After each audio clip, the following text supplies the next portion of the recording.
Hello there. So, yes, I've recently completed the book Freeman's Fables.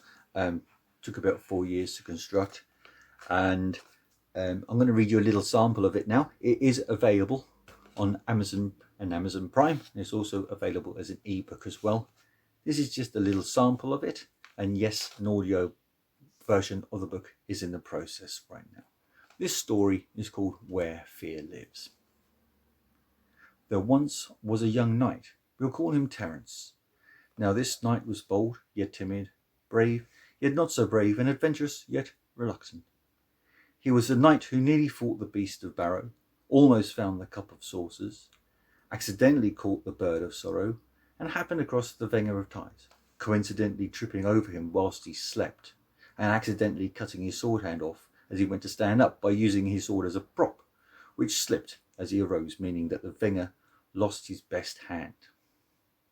He knew he was not like the other knights of the kingdom, being short and chubby and having armour that was bigger than he was. He also knew he was fearful rather than fearless, but wanted to conquer this aspect of himself. So he went to see the court physician. That's a doctor, by the way. I have a problem. What's the problem? asked the physician. I'm frightened. Frightened of what? Frightened frightened of, eh? That's a strange thing to be frightened of, the word of. You won't get very far in life by being frightened of the word of. No, said Terence. I'm frightened of, frightened of everything. Are you frightened of me? No. Are you frightened of this cup? No. This parchment? No. Then you're not frightened of everything then, are you? No. No, but I am frightened of everything else. That's a frightening thing, really, isn't it? Being frightened of fear. Dear me, that's a predicament, considering that you are a knight of the realm.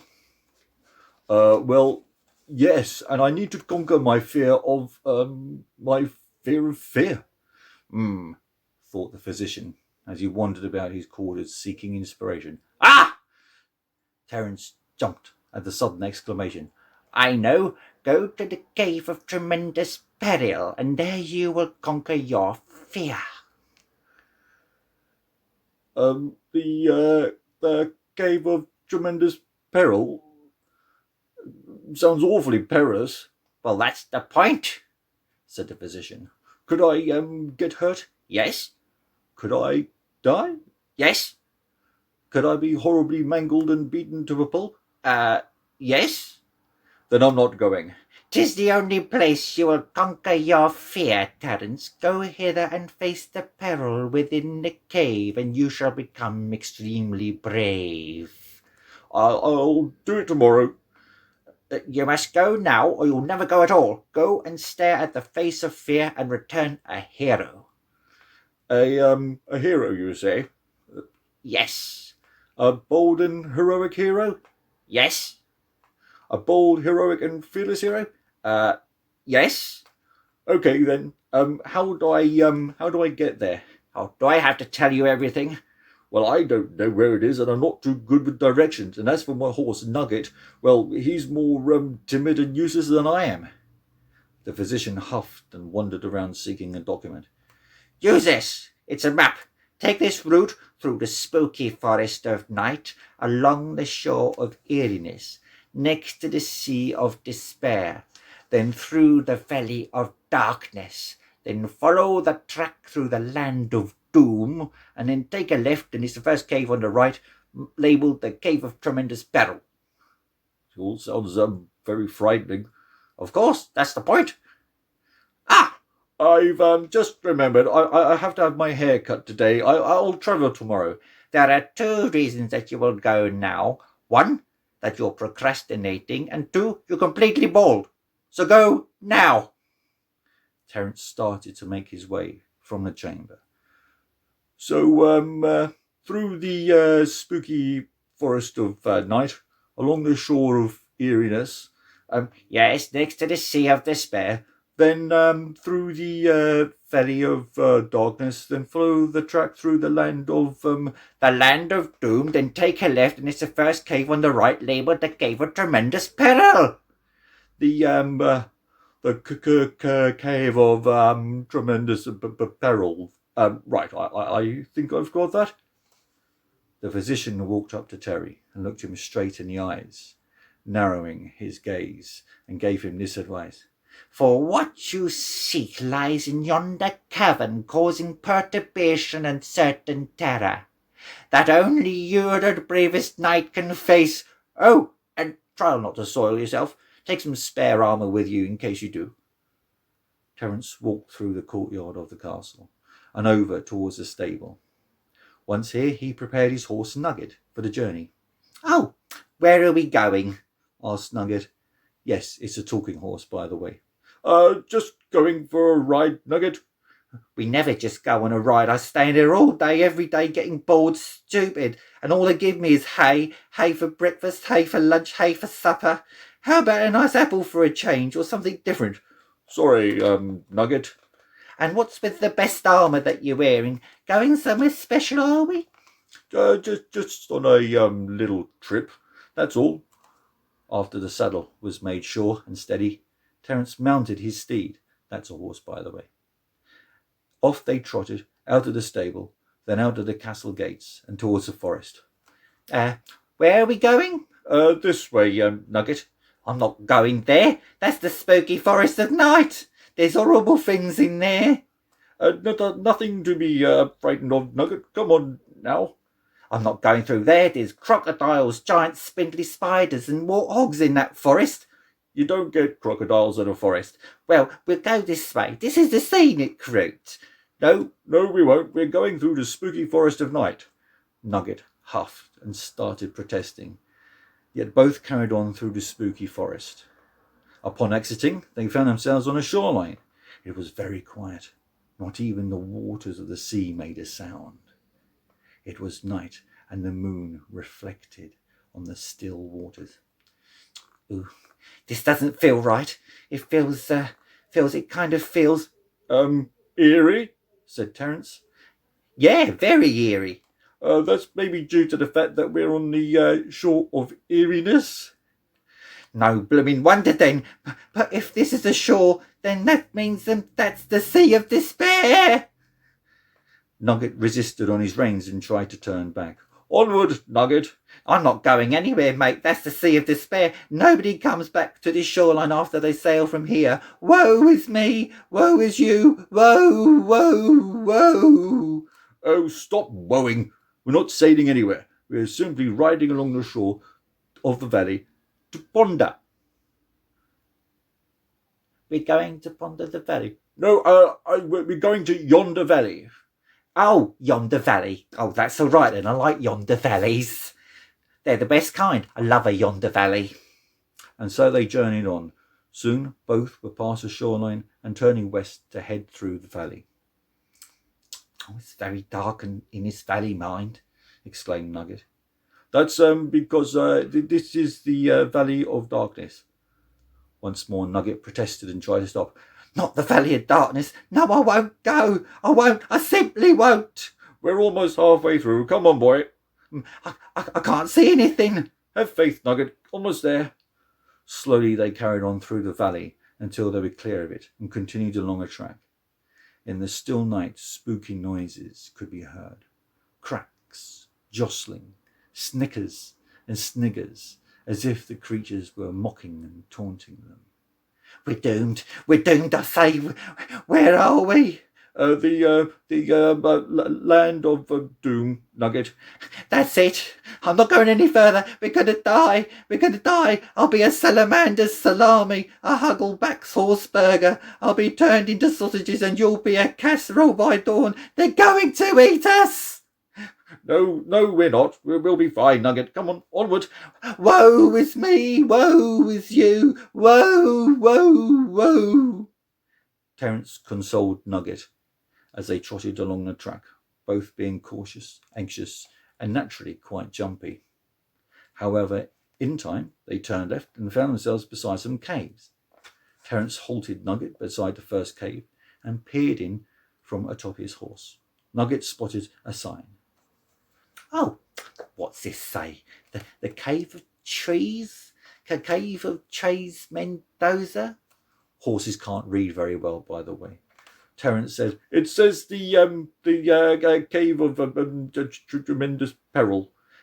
"I'm not going in there. No way, no sir." "Come on, Nugget." Nugget edged into the cave cautiously, and as they entered the tall cavern, they heard a crackling of fire and saw a shadow that loomed on the wall. Mischievous yet maniacal laughter started to fill their ears, growing louder as they went further into the cave. "What do you seek, O seeker?" asked the shadow. The way home, please," said a frightened Terence. "Actually, we're looking to conquer fear for this one here," said Nugget, and the horse nudged him, urging him not to fret. "Ha ha ha ha ha ha! Fear, eh? Ha ha ha ha ha!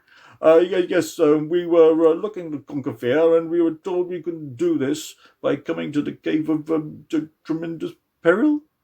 "If it is fear you seek to conquer," began the shadow, "then fear you shall certainly find." There was a pause, and then Terence asked, "So, where is it?" "Where's what?" asked the shadowy figure. The fear?" "Oh, that. Come closer and meet the most fearsome thing imaginable." Terence alighted Nugget. That means to dismount, by the way. "I'll stay here," said Nugget. "You go on." I'm not going in there alone," said Terry. "We'll both go in then. I wonder what it will look like." I bet it's big and ugly," began Terence. "Yeah, with scales, but slimy, with 8 hairy legs, 2 heads that has 2 extremely long forked tongues coming out from its mouths that are ready to wrap themselves around you. And hundreds of razor-sharp teeth maybe in its 2 mouths that will crunch your bones, and it'll have really bad breath from having eaten rotten flesh. And bad body odour as well, because it hasn't washed or bathed in years." As the 2 reluctant horses moved slowly forward, describing their worst fears, the shadowy figure became larger and larger.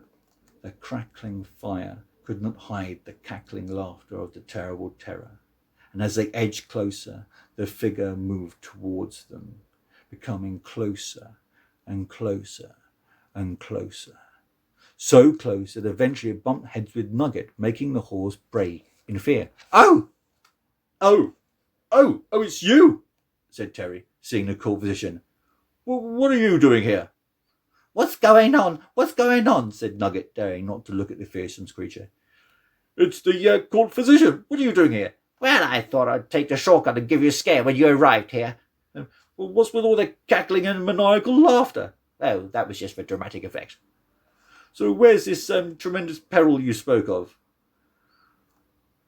"Well, what did it look like?" "Oh, yes, I think you and Nugget described it as being big and ugly with scales, but slimy with 8 hairy legs, 2 heads that has 2 extremely long forked tongues that are ready to wrap themselves around you, and hundreds of razor-sharp teeth that are ready in its 2 mouths to crunch your bones.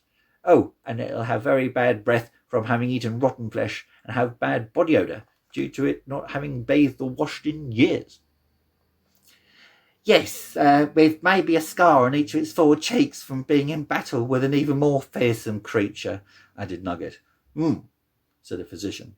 "And where does this creature come from, Nugget?" "Ooh, I'm not sure. Possibly Cleckheaton, because it's horrible there, I've been told." "No, it's your imagination." "No, I'm pretty sure it's Cleckheaton." "Ah," said Terry. I see what you mean.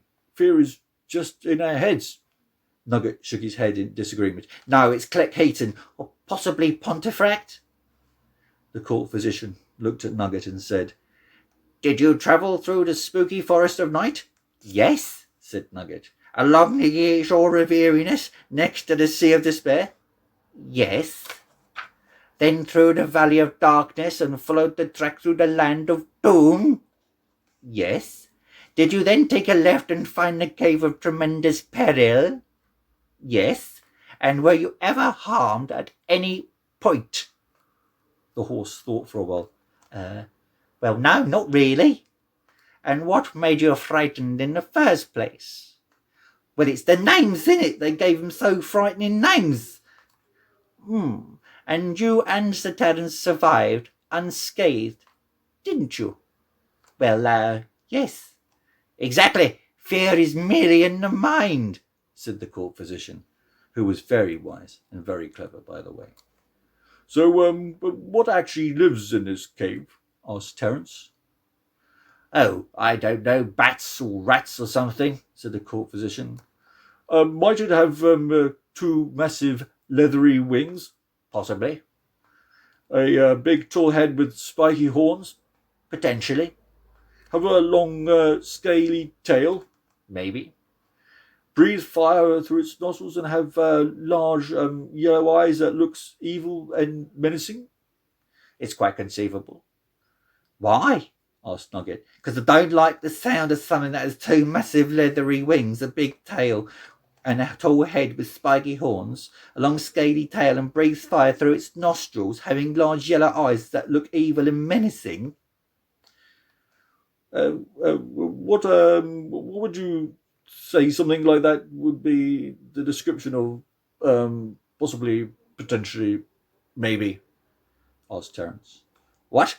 Something that has two massive leathery wings, a big tall head with spiky horns, a long scaly tail, and breathes fire through its nostrils, have large yellow eyes that look evil and menacing? What might that be, eh? I rather think that would be a dragon. A dragon? Said Nugget. A dragon? Said Terence. Yes, a dragon, said the court physician. Why? Because it's right behind you. And all three of them screamed. Ah! Then the fearless three ran all the way back to the castle, taking a shortcut, by the way.